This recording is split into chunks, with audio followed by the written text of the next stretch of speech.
नमस्कार दर्शक मित्रों, आप देख रहे हैं जीपीएमसी न्यूज 24/7 लाइव।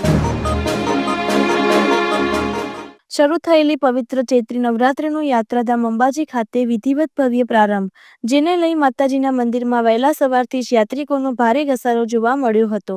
ચૈત્રી નવરાત્રિના પગલે મંદિરના સભા મંડપમાં ઘટસ્થાપન કરવામાં આવ્યું હતું ને જેમાં આજે મુખ્યમંત્રીના ધર્મપત્ની હેતલબેન, તેમના બહેન તેમજ પરિવારજનો ખાસ આજની ઘટસ્થાપન વિધિમાં જોડાયા હતા અને ઘટસ્થાપન વિધિ કરી હતી। આજે આ ઘટસ્થાપનમાં 7 પ્રકારના અનાજ મિશ્રિત અનાજના ઝવેરા વાવવામાં આવ્યા હતા। આમ તો આસો અને ચૈત્ર માસની બંને નવરાત્રીનું વિશેષ મહત્વ સમાયેલું છે। આજે શરૂ થયેલી ચૈત્રી નવરાત્રી દરમિયાન શુભ મુહૂર્તમાં મંદિરના મુખ્ય પૂજારી ભટ્ટજી મહારાજ અને અધિક કલેક્ટર કૌશિક મોદીની ઉપસ્થિતિમાં આ ઘટસ્થાપન વિધિ કરવામાં આવી હતી। જો કે આ ઘટસ્થાપનમાં વાવવામાં આવતા ઝવેરા 9મા દિવસે ઉગતા જોઈને ખેડૂતો માટેનો વર્ષ કેવો રહેશે તેનો પણ અંદાજ નીકાળવામાં આવે છે અને જેટલા ઝવેરા મોટા થાય તેટલો મોટો વિકાસ થવાની માન્યતા આ ઘટસ્થાપનમાં સમાયેલી છે।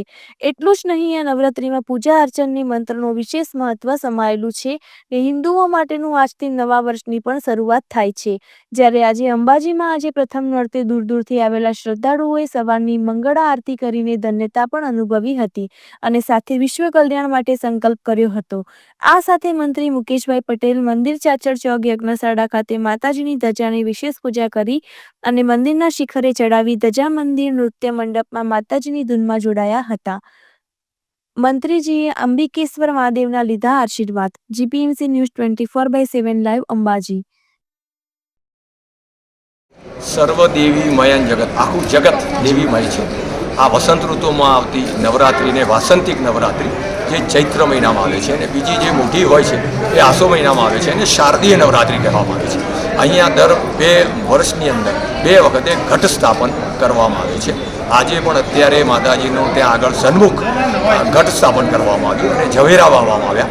એ અષ્ટમી સુધી રહેશે અને પછી જે ઝવેરા થશે એ ત્યાં માતાજીનું અહીંયા હવન થશે, એની અંદર ઊંઘવામાં આવશે અને બીજા છે એ માતાજીને સન્મુખ ગોખની અંદર પધરાવવામાં આવે છે। એક અહીંયા જોરદાર પરંપરા છે, અષ્ટમી સુધી જ હોય છે, નૂમના દાડે તો પારણા હોય છે એટલે એવી એક અહીંયા પરંપરા છે। એટલે માતાજીના આ જે ચૈત્રી નવરાત્રિ છે એની અંદર માતાજીના એમ કે ભાઈ વિશેષ પૂજા અર્ચના ચૈત્રમ અને આસોમાં વિશેષ પૂજા અર્ચના અંદર જે કરવામાં આવે છે। માતાજીની 7 દિવસ અલગ અલગ સવારી અને અલગ અલગ સ્વરૂપ હોય છે।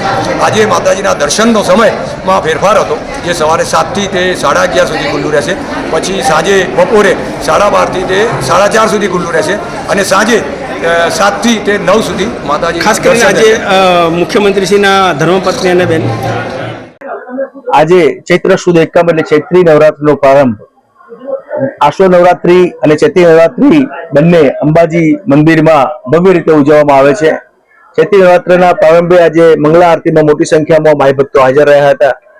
ઘટ સ્થાપન વિધિ પણ પરંપરાગત રીતે શાસ્ત્રોક્ત પદ્ધતિથી ભટ્ટજી મહારાજ અને વિદ્વાન પંડિતોની હાજરીમાં ઘટ સ્થાપન વિધિ પરિપૂર્ણ કરવામાં આવી। ઘટ સ્થાપન પૂજામાં પણ માઈ ભક્તોએ ભાગ લીધો અને આજે માનનીય મુખ્યમંત્રીશ્રીના પરિવારજનો, એમના ધર્મપત્ની વગેરે અહીંયા યોગાનુયોગ આજે હાજર હતા, તો એમને પણ આ પૂજામાં ભાગ લીધો એ અમારા માટે ગૌરવની વાત છે। અને મંદિર દ્વારા સમગ્ર નવરાત્રી દરમિયાન સુચારુ વ્યવસ્થાનું આયોજન કરવામાં આવ્યું છે। કોઈ પણ માઈ ભક્તને કોઈ પણ પ્રકારની તકલીફ ન થાય તે પ્રમાણે દર્શન વ્યવસ્થા ગોઠવવામાં આવી છે અને આપ સૌ ભક્તજનો માઈ આ નવરાત્રી દરમિયાન માના આશીર્વાદ પ્રાપ્ત કરે અને ઉદાત્ત જીવન બનાવે, ઉદાત્ત વિશ્વ કલ્યાણની ભાવના સાથે દર્શન કરે એવી સૌને શુભકામનાઓ।